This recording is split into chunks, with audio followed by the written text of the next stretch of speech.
पूरा माना जाता है। अर्घ में आप क्या क्या इसमें चावल डाले जाते हैं, इसमें कच्चा दूध डाला जाता है, गंगा जल डाला जाता है, यदि व्यवस्था हो जाए तो इसमें मोती डाला जाता है। एक बार मैं फिर कहूँगा, मोती, उसको बाहर फेंकने की जरूरत नहीं है, धो करके फिर रख लीजिए, अगली बार फिर डाल लीजिएगा। अर्घ में मोती, चांदी का मोती बनवाइए और उसको अर्घ में लोटे में डालिए। यदि आपके घर में चांदी का पात्र है, चांदी का लोटा है, तो उसमें ये सामग्री डाल करके आप भगवान को अर्घ दें। मोती भी उसमें डालें, फिर उसको आप फिर धो करके उसको रख लें, फिर अगली पूर्णमासी को फिर अर्घ आप दें, तब भी उसको डाल लीजिएगा। ये अर्घ देने की ये बड़ी अद्भुत ये प्रणाली है। रात्रि को चंद्र दर्शन जब होता है उस समय ये अर्घ दिया जाता है। मैं एक बात और निवेदन करूंगा, यदि आपको ना पता हो, पूर्णमासी का व्रत तब ही लगता है जब भगवान गणेश जी को अर्घ दिया जाता है, जब भगवान गणेश जी को वंदन किया जाता है, गणेश जी की पूजा की जाती है। क्योंकि ये चंद्रमा गणेश जी को देख करके हंसे तो गणेश जी ने इनकी कलाएं छीन हो जाएं, ये श्राप दे दिया था। तब चंद्रमा ने भी कहा था कि जो मेरा पुजारी है वो भगवान गणेश का दर्शन जरूर करे, तब उसको मुझे अर्घ देने का पूरा फल प्राप्त होगा। ये जो ग्रंथों में बातें छिपी हुई हैं, उन्हीं को कुरेद करके ला करके ये सब हम आपके बीच में रख रहे हैं। तो भगवान गणेश जी को भी आप वंदन प्रणाम करते हुए फिर आप चंद्र भगवान को आप अर्घ दें। 32 पूर्णिमा जीवन को बिल्कुल निहाल कर देगी।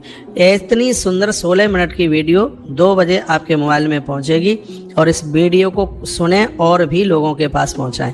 अभी वीडियो पहुंच गई है कि इस पूर्णिमा का मुहूर्त क्या है अपने आप में।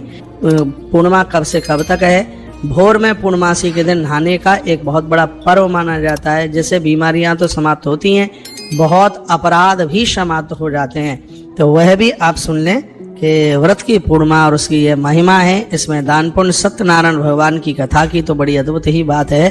तो ये महिमा, ये महात्म, ये बहुत ज़्यादा अपने आप में अद्भुत है। इसमें ब्राह्मणों को खीर खिलाने की बहुत बड़ी महिमा है।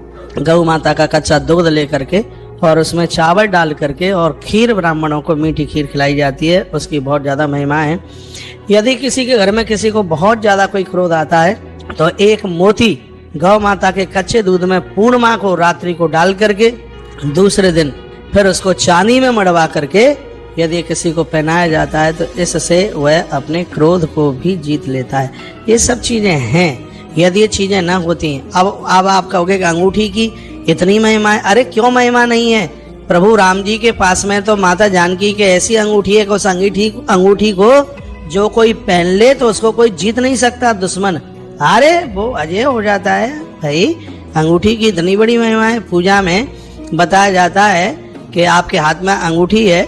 मैं ये शौक के लिए नहीं एक अंगूठी पहनता हूँ, इसलिए क्योंकि पूजा पाठ में ये बहुत ज्यादा शुभ है, बहुत ज्यादा शुभ है। अरे इस अंगूठी के प्रभाव से हनुमान जी सागर पार कर गए, सागर पार हो गए।